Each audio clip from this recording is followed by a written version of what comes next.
All right, I think we're going to get started. Welcome everyone to Pediatric Grand Rounds. I'm Lisa Chamberlain, Associate Chair of Policy and Community Engagement, and I'm filling in this morning for Mary Leonard, our chair, who, sorry to say she can't be with us this morning, but we're very excited to have everyone with us. We're going to be having the Susan Orr Endowed Lecture Series this morning, and more on that in a minute. First, some announcements. Upcoming Grand Rounds. Next week, we'll be hearing from Dr. Greeley from Baylor, who's going to be talking about controversies in abusive head trauma. Following that, we'll be hearing about molecular engineering of insulin to improve glycemic control from our own Danny Cho. Next slide. As always, we are very high tech here. To claim your CME credit for Pediatric Grand Rounds, just text the code, which is different each week, to that number that is listed here. If you want, you can grab that QR code and it'll take you right to it. This information will also be in the chat, so feel free to refer to that at any time over the next hour. And finally, want to make sure everyone is aware of our COVID-19 in Children series. This is a weekly talk that focuses on issues for COVID in kids. It is obviously such an ongoing, evolving situation. And this week, next Thursday, we'll be lucky to hear about it from the perspective of health disparities from Dr. Huang and Dr. Powell. So put that on your calendar for noon to 1 o'clock next Thursday. So let's shift gears and think about things for today. I'm really excited to be sharing about the Susan Orr Endowed Lectureship Series in Child Health. This was a lectureship established in 2005 by LPCH to honor Susan Packard Orr and her many accomplishments and contributions, notably her outstanding leadership in the campaign to build our brand new hospital. She is a very gifted leader. Susan serves on many boards ranging from the Stanford University Board of Trustees to the Monterey Bay Aquarium. So she commits to improving things all up and down our peninsula. Her and her family's commitment to children is a wonderful example for us all. And it is so fitting today that an extraordinary child advocate, Dr. Marsha Griffin, will be giving the Susan Orr Endowed Lecture this year. I'm going to hand things over to Dr. Paul Wise to introduce our speaker. Thanks very much, Lisa. It's my privilege to introduce Marsha Griffin. Marsha is the professor of pediatrics and the director of the Division of Child and Family Health at the University of Texas Rio Grande Valley School of Medicine. Prior to a medical career, Marsha did graduate work in the theology of social justice, founded a nonprofit that produced documentary films on the struggles of adolescents, and directed housing services for underserved groups in Minneapolis. After receiving her medical training, Marsha has served low-income immigrant children and families as a pediatrician at the Brownsville Community Health Center in Brownsville, Texas, and medical director of the Humanitarian Care Respite Clinic in McAllen, Texas, one of the most important health facilities for immigrant children and families along the border. Marsha is nationally recognized as an advocate for immigrant children and families entering the United States and those in U.S. immigration detention. She has also been a leader on immigration issues in the American Academy of Pediatrics and was a co-author on the AAP's policy statement on the detention of immigrant children. Her contributions have been recognized by many organizations, and in 2018, she received one of the American Academy of Pediatrics' highest awards, the Clifford G. Greeley Award, for her advocacy for children and for her outstanding service to the American Academy of Pediatrics. Marsha has been a good friend and inspiration to me and many others for her commitment and courage. It is an honor to have Marsha as our Susan Orr lecturer this morning. Marsha. Oh, thank you. Thank you. It's an honor to be here and to be with all my friends at Stanford. So I want to say hello to my friends, especially Paul and Lisa, who work with me on a lot of projects down on the border, which I'll talk about later. to Ewan, who can always look at a bunch of numbers and get outraged and see the stories within it. Good morning to Ewan as well, to Maya and Ryan, who I love spending Fridays conjuring up some new media messages and animations. Hello.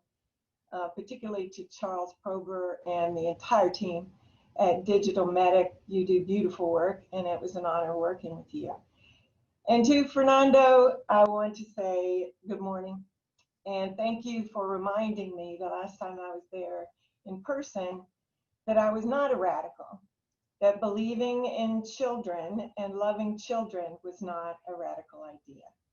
So I'm pleased to be with all of you, and I wish I could see all of your faces and be with you in person so we could really interact. But here we are. And so I want you to know that I am not an expert on immigrant children and families. I've just been working on it for a long time, and I've always seen myself as being a megaphone from the border, just crying out about the injustices that I see down here. So we're going to be talking about the injustices. I had been asked to tell stories, to give you kind of a background historical view of the stories of children, and then talk about our role as pediatricians in engaging in social justice and all the barriers to that, and how we seize the moments that are in front of us. So I have no relevant conflicts to report. To give you a little kind of geographically place where I am, the red arrow down near the Gulf of Mexico is where I live and work. I live about a mile from the Rio Grande and the border. And it is exactly 1,553 miles if I get in my little car tonight and try to drive to you, or not to you, but to Tijuana, which is the other side of the border. And it's very different. The children and the families that we see are very much the same, but the environment of our two regions is very different. So you can see that the reason that we have so many immigrant families and unaccompanied children coming across where we are is we're the closest landmass entryway into the United States. And so there's a lot of Mexico that's a lot far north than us, but it's a lot farther. It takes longer to get to Tijuana than it does to get to McAllen, Texas, or Brownsville, Texas, through Reynosa or Matamoros. So that has historically always been the entryway into this country. Our area is very dangerous south of the border. So that makes a lot of the stories of the children and families more significantly full of trauma than it is in Tijuana. I have to say that, you know, in 2018, we had 105,000 or more families cross our area into the United States, where in Tijuana they had 4,500. How many nights I have wished that this landmass was reversed, because you have a state that supports immigrants, you have a county that helps support, you know, the shelters there and taking care of people, and we don't. You had a way to organize Mexico with you and actually bring it together as a coalition instead of just telling people how to set things up. Excuse me.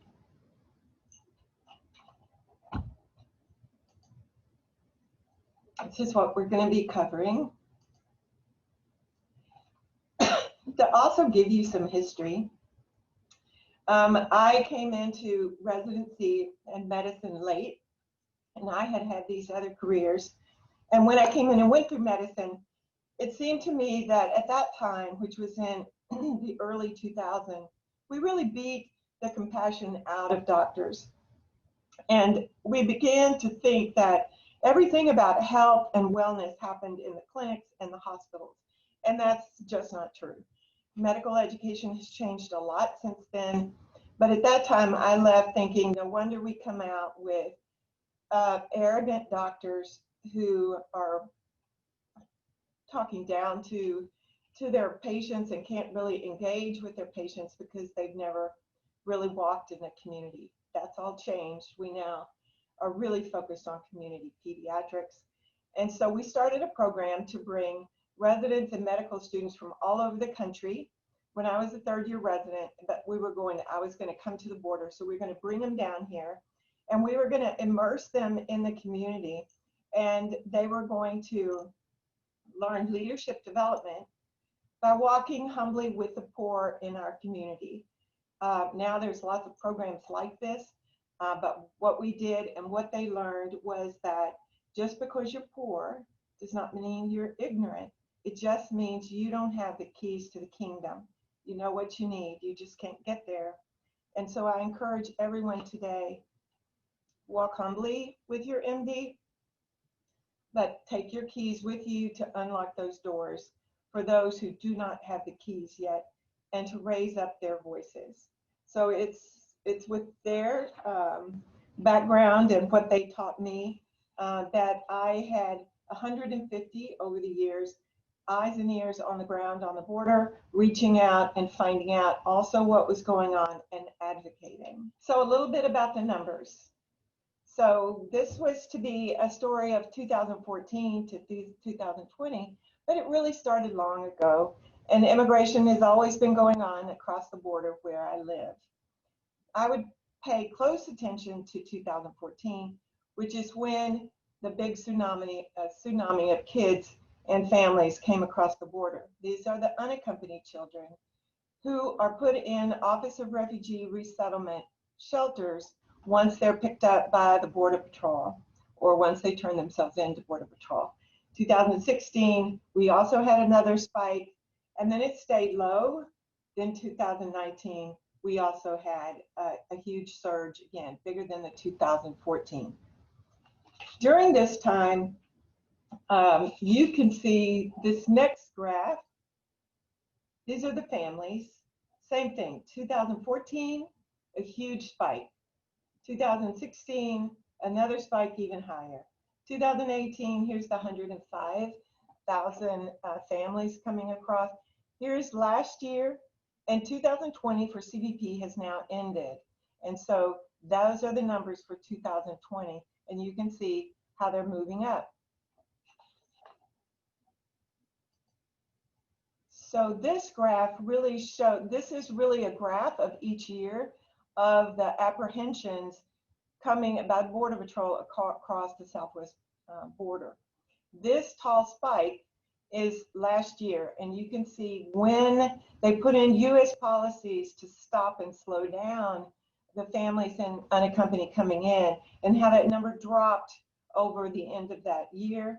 This red line at the bottom is 2020, and March is when the CDC and the CBP said nobody else could come across the border.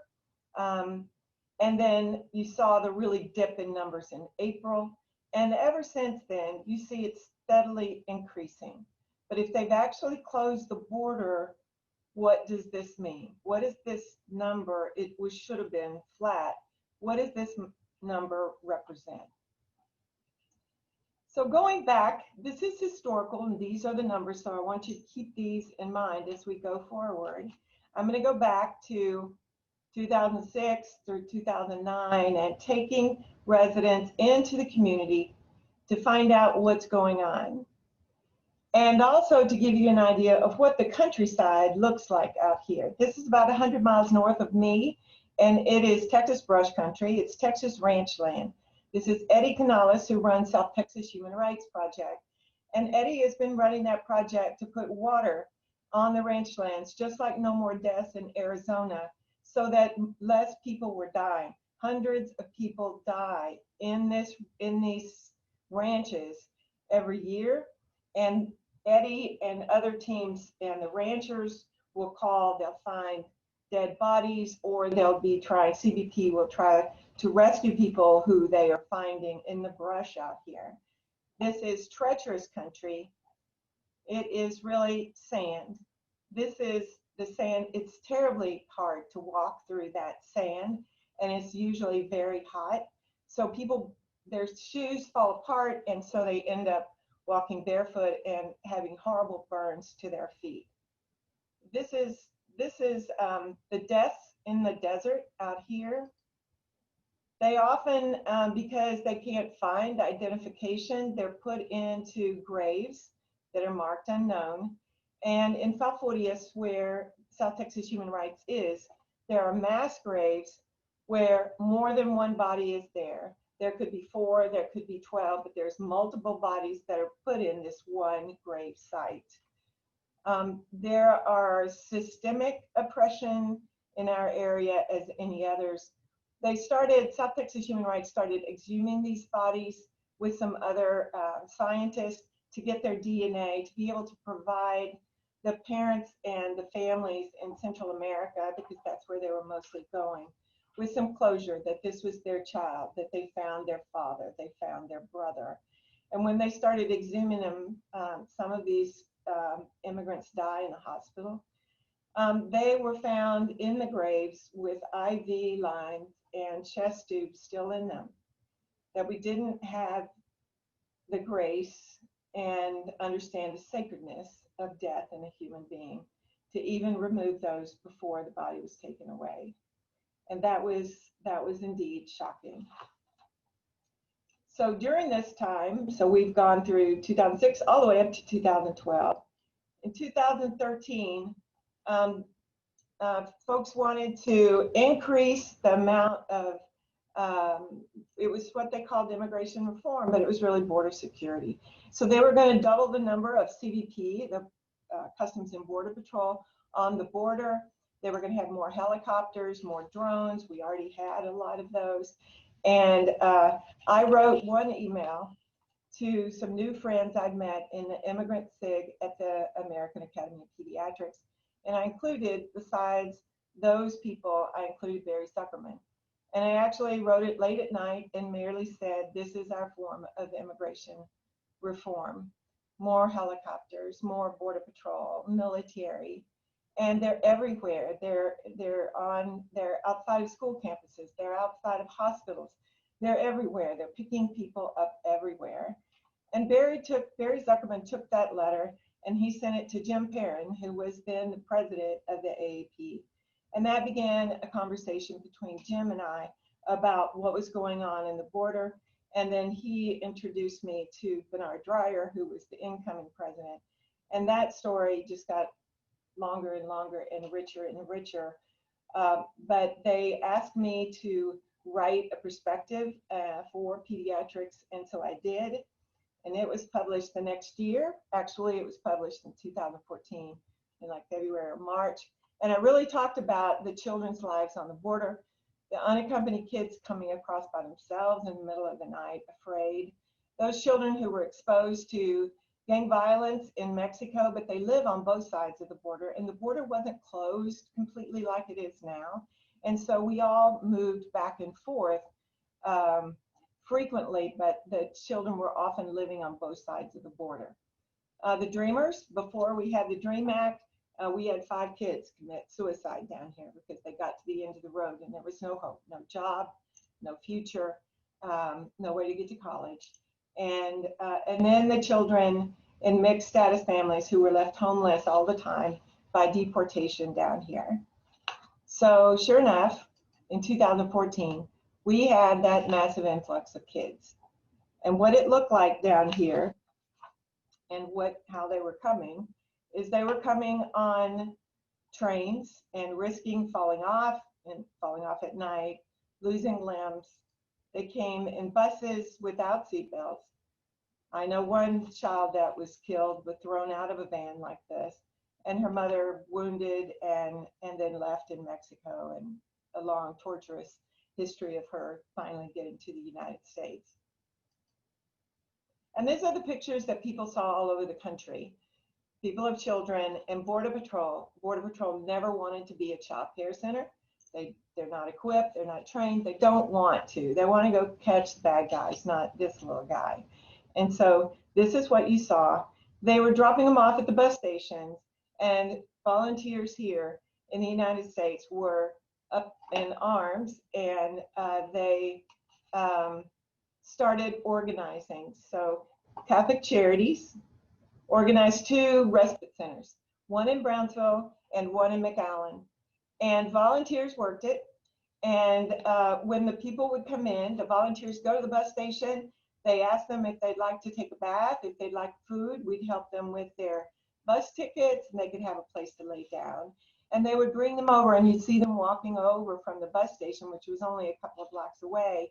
And when they came in, all the volunteers would stand and clap and cry bienvenidos, and it was just this warmest welcome. And you would often see the mothers start crying, that they hadn't been treated with that kind of love for a very long time. And so this is a family that I saw that first year down there, and there were all of a sudden medical teams were flooding to the border. I helped organize the medical volunteers in Brownsville. We Catholic Charities then closed that one, and we just focused on McAllen. And this is where I began to hear the stories of parents and kids, or parents telling me the stories of their children. And these stories you hear and read about in journals, and people talk about them, but they became very personal. These stories of having to leave.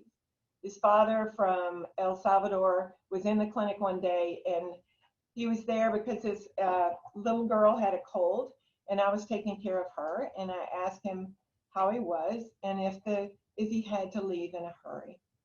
And the father stood there, and he got very quiet and started shaking. And then he told me that the gang had been threatening him for years, that he had to come work for them.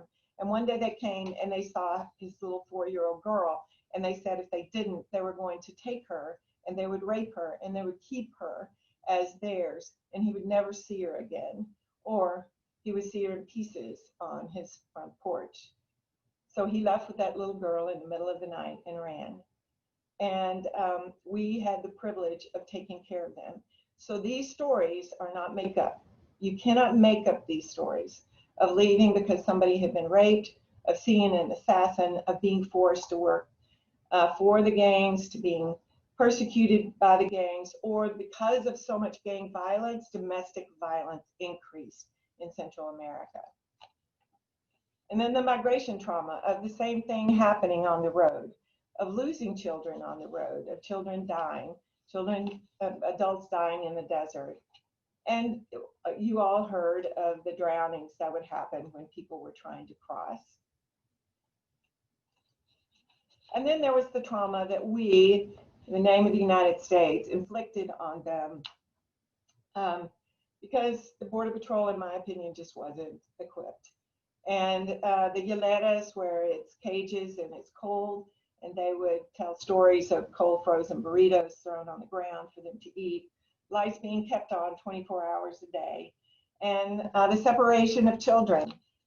Over and over, they would tell stories. I'll never forget this beautiful, dignified man from Honduras who had his 8-year-old boy, and he was having an asthma attack, and I was giving him nebulizing treatments while the father was standing there, and I just touched his arm and said, where is his mother?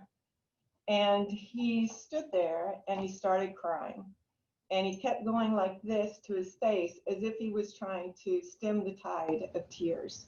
And then he told me about them separating his wife and his 2 daughters from he and his son, and that he had no idea where they were or how they were. And this story played out over and over again, of separations, of grandmothers from the children, of uncles from the nephews they were bringing over. And the separation of children was already going on from their caregivers, and families were being torn apart. And just they hired a lot of contract people, the Border Patrol did, to help with security, and they are not well trained. And so they tended to humiliate the families and make fun of them. So the stories they told were very, very sad. So while this was going on, during all of this, Bernard Dreyer and Jim Perrin and all, had been insistent that AAP needed to write a statement about the detention of children, and they were preparing and asking some of us to write that policy statement. And Bernard had said, invite me, Marsha, invite me to the border. And so I did. And so during that year, there was plans being made. So in 2016, sure enough, the AAP arrived. And it was a group of 13, including Texas Pediatric Society, but they came to find out what was going on so that they could approve or disapprove of the policy statement that was going to be written, so they could see it with their own eyes. Here they are. This is at Sacred Heart at that time. You can see in the rows, on this back row over here is Fernando Stein. Julie Linton is sitting beside her, Padma Swami, them. That's Alan with his head down. On the front row, you'll see Bernard. And then some of our Texas Pediatric Society, including Joyce Mock, the president at the time. And they came and heard the stories. And this is Alma and Eli. Alma is still there, working for the last 6 years. And this is what happens when a compassionate, caring doctor talks to an immigrant father, and that father has just been welcomed, and then suddenly he meets somebody like Alan Shapiro. And finally, he felt safe enough to tell him his story about the family members that were killed and families being separated. And oops, I am very sorry. This is them going to the sleeping tents. And this is Bernard and Fernando doing what all pediatricians do, play with the kids and feed the kids and get them clothes. And what you don't know is that we had been planning this trip for a very long time. And just before we came, the Border Patrol said, no, you can't come into the processing center, even though we had been planning it for months. So they had to go home. But in the meantime, they talked to the Border Patrol and convinced them that if they let us come in, we could come back and we would help them figure out how to get the kids away from them and to people that were better equipped. And so sure enough, in November, we came back. And then we went into the cages. And they saw, when we walked in, cages with 700 children under Mylar blankets, and it was completely quiet. There was not a sound being made. And there was piles of teddy bears, and there was piles of shoes. And it was shocking, to say the least, to pediatricians who've never seen a group of children be quiet. But they were not asleep. They were afraid. This is what it looked like, that Alan took this secret picture. And then we wrote the policy statement, which was pushed through pretty quickly, basically saying no child should ever be detained, no child should ever be separated from their caregivers. At the same time, Women's Refugee Commission, Lutheran Immigration, and KIND came out with a report actually finally documenting all the separation of families, of grandparents, of mothers separated from their sons. And it was the first stories of this separation. And then, of course, we all know what happened the next year, that it was sanctioned. We had zero tolerance. And this is what you started seeing in the news. This is a little girl, and they're having to take her shoelaces out. They insist, and Border Patrol insists, that they all have their shoelaces removed because they could hurt themselves, someone else, or they could run away. And here was the picture, I think, that moved the entire world, and especially pediatricians, that this had to stop. And this is what the world heard.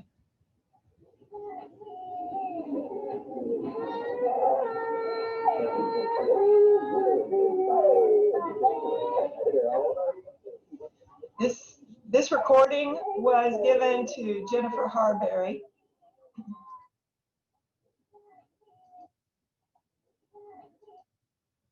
Jennifer is a human rights attorney on the border, and it was given to her by a worker within the processing center because this worker was so devastated and shocked by what was going inside. And this, Jennifer then got to ProPublica. This was what's going on while the children were there crying. These were their parents in the courtroom, and they would try them en masse. So all at once, people would have to say, are you guilty or not? And they would call their A number, and they would say, culpable, culpable, culpable. Except one guy, the guy back here with his arms crossed, he stood up and said, where are my children? What you don't see in this picture is how they came into the room, in shackles, handcuffed, like violent criminals. These are pictures by Molly Crabapple, who came down during that time and just took pictures and drew pictures from each of these places where she went to witness. This is a young Guatemalan boy who was in court by himself. And then finally, not that long ago, a couple of weeks ago, our brave, wonderful colleagues finally called it what it was. It's torture of children. And thank you all for that. So now we're in 2019. In 2019, the US government started metering, meaning they weren't going to let everybody come through. They would let 2 or 3 come through. And then they had migrant protection protocol, which meant you would come to the border, you could apply for asylum, but then you had to wait in Mexico. This is what it looked like. They would line up for hours and hours, mothers and babies, waiting to be led across to say that they were asking for asylum. This is the concertina wire. We never had concertina wire, and our border is covered in it now. It's everywhere. And these are the immigrants waiting, hoping that they get in. This is what it looked like in Tijuana, on the Tijuana side of the border at that time. And this is what it looked like here, our tent cities. This is inside the tent cities. I was asked to evaluate a little girl who was seeking asylum, and the attorney asked me to come and evaluate her because the girl had no words. She was 3.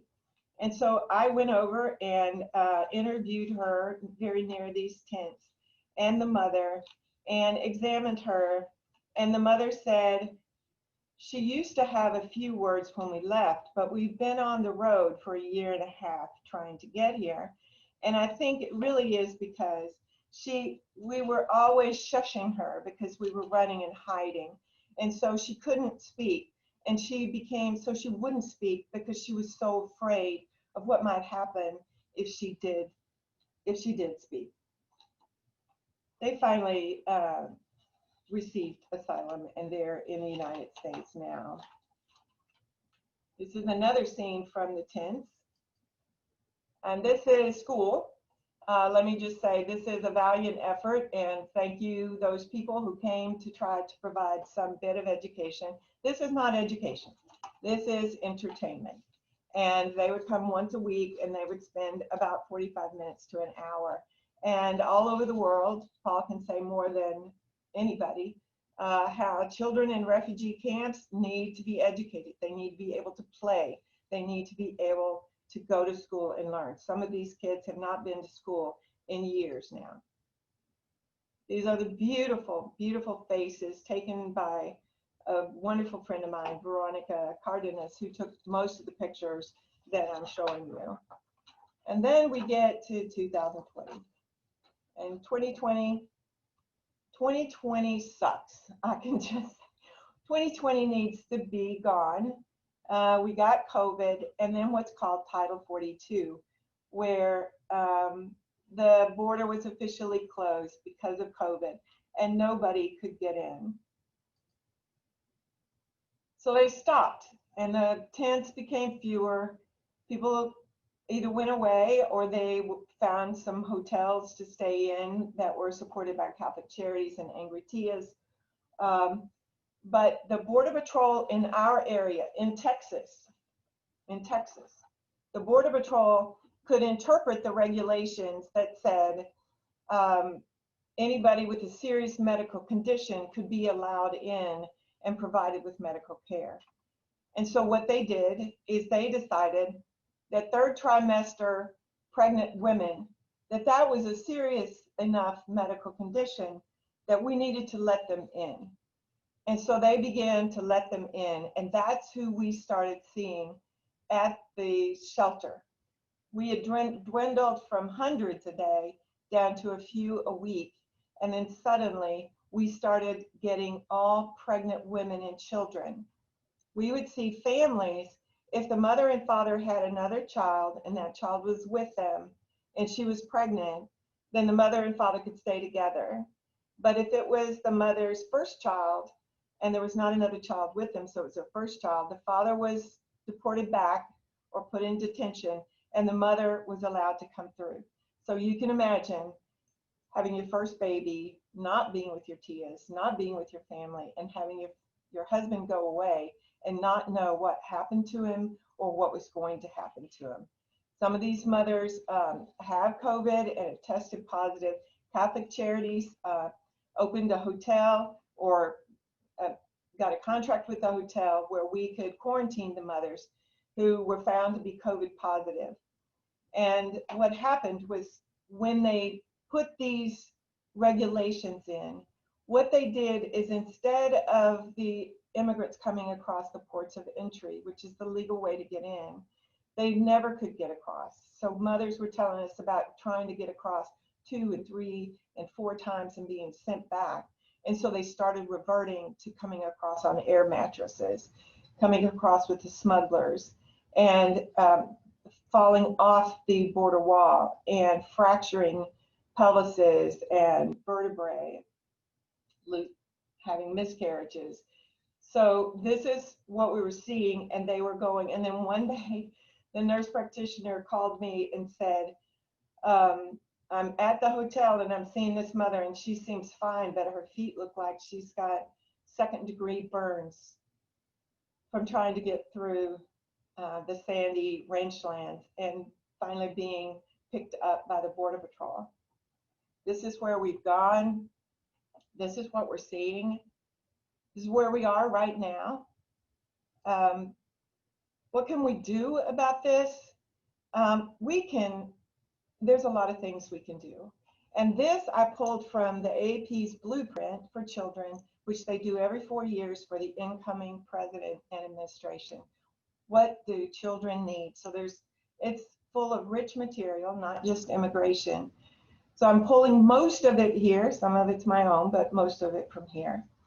Is we can end family detention. Release the families. They're not criminals. Release them and end this family detention. There are other alternatives to detention, and these families want to show up in court. It's their only chance of being here and getting a job and continuing their lives. We can reunite all the separated families and their children and give them access to public benefits like health care and mental health. We can grant them all asylum and have them have full benefits. Rethink immigration reform, where we have legal counsel and child welfare here deciding who is a father, who is a grandmother, who can stay together, not a law enforcement agency who doesn't have the experience to do that. And lastly, we can combat the xenophobic hatred rhetoric that calls everybody except somebody that looks like me, a white person, somehow is to be suspected. So see, these are some things we can do about immigration. This is what we did. So we have a consortium between Stanford with Paul and Lisa and me and the head of our Department of Pediatrics, Bob Nelson, and our friends at Texas Children's Hospital, Eric Russell and Carla Fredericks, and Migrant Clinician Network, which you can look up, which you should know about. And we decided to start creating programs to help immigrants to get ready. This is one of them. This is our Babies at Borders project, where this is our lovely midwife who talks to the parent, talks to the mother, and almost to a mother, she's getting all this rich information And we're not sure of the percentage, but a significant number, that these pregnancies are the result of rape. They're not chosen pregnancies. And we believe that that is a very low number, that it's not really showing all the numbers. There's one mother who came in, her name is Jennifer. I changed all the names and details about these. But Jennifer came in and she had sent her daughter, who was 13 at the time, with her father to the United States. And they came to the United States to get her away from the gang so she wouldn't be some, girlfriend for the gang.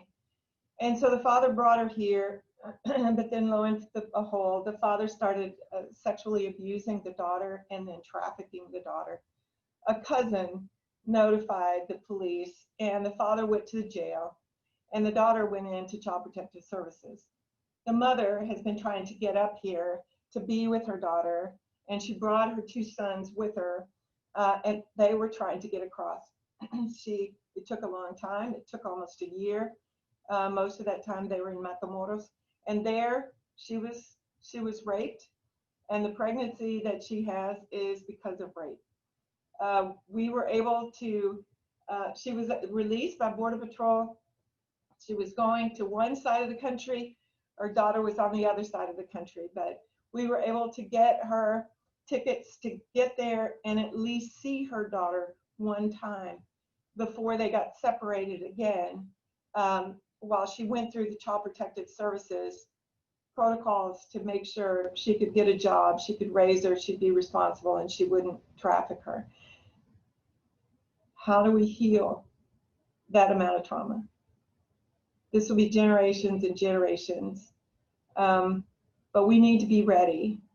So we started Baby Supporters. We also started SCAN, which is Specialty Care Access Network, which is about 12 academic medical centers, but basically it's championed pediatricians like you all over the country. It was started by Lisa and Carla, and they've created this network, and I wish you could be on the call every month, because the things they're doing, the excitement and passion, they're starting 501c3s to raise money in Georgia to pay for these. They're getting specialists to agree to see one kid a month, so the cardiologist would not have to see all of them, but may agree to just see one for free. They're getting patient navigators for their patients so that they don't have to navigate this system by themselves. It's amazing what they're doing. Very exciting, passionate pediatricians who are getting ready. We're ready for the next immigration moment. In talking about, do we engage in social justice? How can we not engage in social justice? We have to speak up. Sometimes it's just an email that was sent to the right person that got passed along to the right person. And it's not always just writing policy statements or writing perspective, but it helps. Be prepared once you speak up for trolls and naysayers, but you hold your truth. Only you hold that truth. And you hold the stories that somebody told you. And so you have the right to tell that truth. And we need to also recognize the things that keep us from being able to engage, the barriers. And most of it is time, and time is precious. And you only have so much time. But how you choose to use that, maybe an hour a month or an hour a week, whatever it is, that's sacred. We're creating the stories of our own lives and what we did. And the other thing I want to say is sometimes it's our own self-doubt. It's our own fear of, I'm not that great a writer, or I'm not an expert. I don't know the whole truth. I know my piece. That's enough. We can't ever be that expert enough. And just remember, in the end, what you're doing, what we're trying to do is not radical. This is love. I want to thank you for the time to be with you. This is love. Thank you. Here's some resources. I'll send it back to you, Paul. Thanks very much, Marsha. The questions that have been coming in, I will try to summarize and present to you, get your wisdom about how to address them.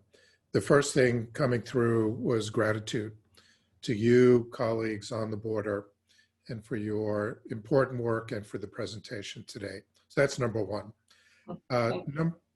Number two, questions about what happens if there is a large new influx of families and children, similar to what took place in 2019. Currently, the numbers of unaccompanied children and families in detention coming through is extremely low, primarily because of the CDC COVID pandemic order, Title 42, which is basically expelling everybody, not even bringing them into detention. If the Title 42 restrictions are lifted, let's say there is a Biden administration, and begin to implement some of the things that you're recommending, what are the implications of major new influx of families and children migrating through the US border? Wow, that's a huge question.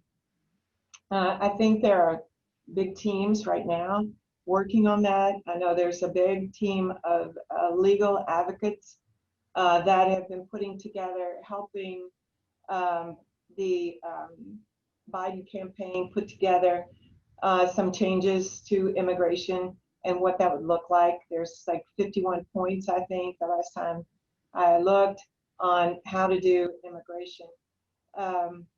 The implications are that we can handle it, but there needs to be a very thoughtful process on how to bring them in a way that does not overload Mexico or the border, but that can be moving them through to your communities and then having all of your communities prepared.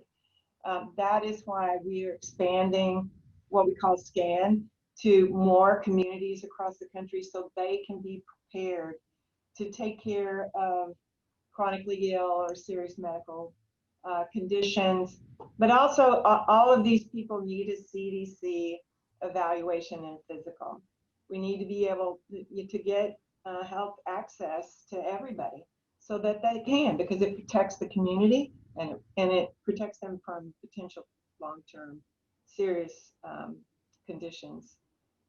So there's a lot more implications than that, and you probably know more about that, Paul, than I do, but I'll just be here catching them. Fair enough.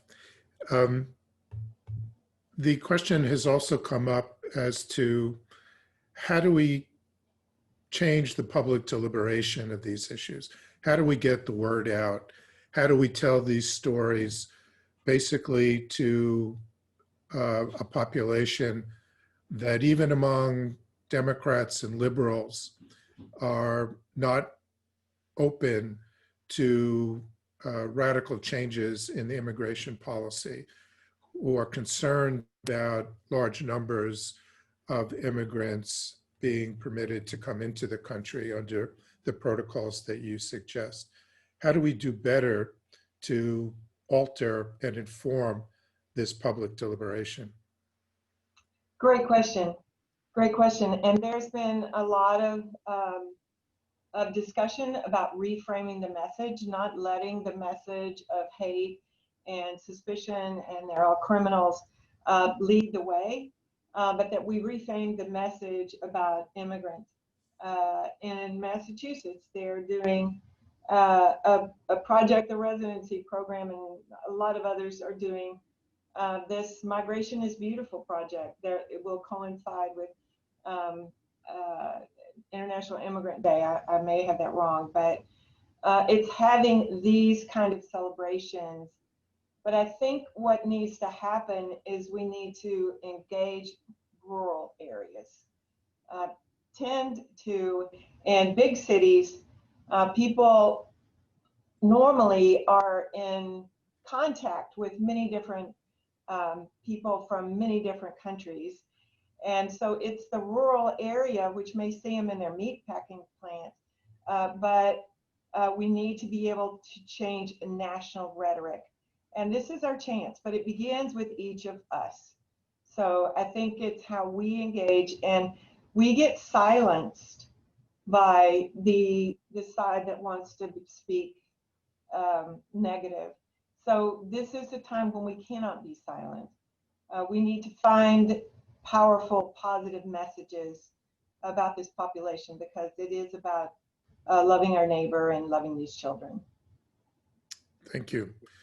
We also have questions regarding what many would call the push factors, things that are driving people out of Central America and other countries that are heavily represented among the migrant populations.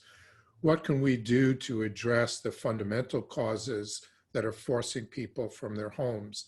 Climate change, drought, and particularly organized violence in these areas. Well, I don't have the answer to that. Having a change in the administration so we can actually address climate change is key. I don't know how to solve these problems. If I did, I would go into Matamoros and I would figure out and sit down with the gangs. But you have years of substance abuse and drug abuse that is forced on these children, and then they're forced to become assassins, and they're forced to sell the drugs and oppress women and rape women. And so it's finding a way to integrate them back into community. There are pockets in Guatemala that probably you are aware of, Paul, who integrated back into the community the assassins. And it takes a lot of years and a lot of work and a lot of focus groups to forgive and accept back into the community. It's the old reconstructive, is that's what it's called, in policing and law enforcement. But we can learn from other countries. They've lived through genocide. And so, we need to learn from that. Thank you. COVID is a huge problem, both in Central America, Mexico, and particularly in the border area. El Paso just went into lockdown. You know well what's going in Rio Grande Valley. It has implications for the treatment of migrants, how best to take care of them once they come into U.S.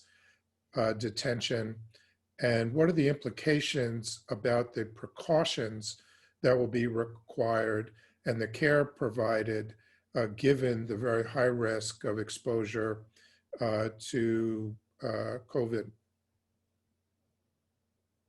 Well, you just hit my hot button, so thanks. I tried.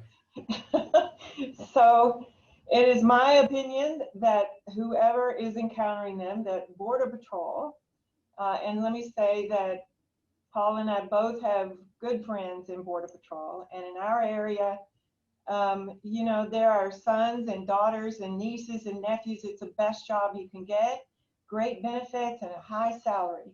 And so, they're our neighbors, but they're not accountable. They don't have the same accountability that the FBI and police departments do. And so we have to hold them accountable, but they should be doing the testing as soon as they arrive. They should test them and isolate them. So it needs to not all fall on Customs and Border Patrol. There needs to be the Office of Refugee Resettlement. There needs to be organizations set up like you and I saw in Tornillo, with actual tents for medical care and real medical teams there and ways to isolate. It's not rocket science. They should be tested, and if they're negative and they have no symptoms, then they can get on a bus or a plane and leave, but not until they have been tested. Don't leave it to the nonprofits to pick up the ball, because you didn't test them, and then all of a sudden they show up at our place and they've got symptoms and we're having to test, and Catholic Charities or somebody's trying to put together a hotel to isolate them. This is a government problem. The government needs to solve it. And so we can do this. We can do this. But until we do that, then we could have a problem. One request is, Marsha, could you go back to your resource slide and put that back up? Yes, And it looks like, given the time, a last question and a critical question is that many of the people listening to you are not able to travel because of COVID or other reasons, but still want to contribute to solutions. What do you suggest people do who may not be able to become directly involved in the provision of services, but what can they do to help? Okay, now I signed a form that had no conflict of interest. But right now, I'm going to say that third from the bottom is Community for Children. Community for Children raised the money to have a midwife at the shelter. They use extra money to pay for all the prescriptions and durable medical equipment for anybody that needs it that's coming across. You can go to that website and donate to them, because we're trying to now have this across the border from us to San Diego and spread the programs that we've created between Stanford, us, Texas Children's and Migrant Commission, to all the shelters across. So that's a place. I would donate to Angry Tias. I don't have them on here. They're the most, in my opinion, trusted group on the border. They're a bunch of old angry aunts and grandmothers, and when I retire, I'll shuffle right over there with them. But they are very accountable for their money, and they too are getting plane tickets and bus tickets and paying for, you know, doctor's visits and that kind of thing. So those are two of mine. Always donate to UNICEF, you know, and your favorite in your area. And there's a lot of great people in your area who are doing fabulous work. Thank you. Thanks for the And question. I wanted to also mention that Stanford is very involved with these issues, and particularly families at the border, which is a collaboration between Stanford and other universities, as well as colleagues in Tijuana. And if you look for families at the border within the Department of Pediatrics, or email Lisa Chamberlain or myself, we can connect you to local activities that are directly relevant to that. Marsha, I want to thank you again for both a compelling and informative presentation, but also for all the work and leadership that you provide. I look forward to continuing our struggles together and learning from you in the months to come. Thank you again. As well. Thank you for the invitation. The preceding program is copyrighted by the Board of Trustees of the Leland Stanford Junior University. Please visit us at med.stanford.edu.